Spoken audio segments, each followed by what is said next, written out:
ആ DCC പ്രസിഡന്റിന് നിസ്സാര കാര്യം എന്ന് വെച്ചിട്ടുണ്ടെങ്കിൽ വോട്ട് തോൽക്കൽ പലപ്പോഴും ഉണ്ടായിട്ടുള്ളത് തന്നെയാണ്.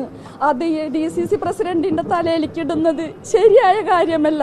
ഇന്നും വരെ ഇത്രയും വർഷത്തിലിടയ്ക്ക് ഒരു തെറ്റായ കാര്യം ചെയ്യാൻ ഈ DCC പ്രസിഡന്റ് മുന്നിട്ടിറങ്ങിയിട്ടില്ല, ചെയ്തിട്ടുമില്ല.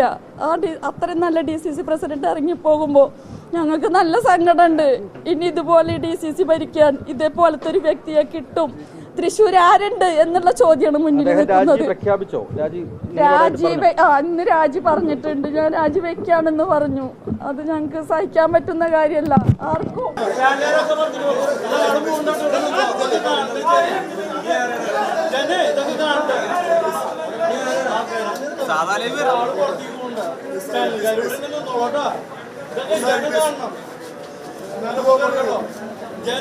ശരിക്കും കാണട്ടെ ഇവിടെയുള്ള കോൺഗ്രസ്സുകാരെ കഴിവൊക്കെ, അല്ലാണ്ട് രണ്ടുകൂട്ടും കൂടി ജയ് വിളിക്കലല്ല.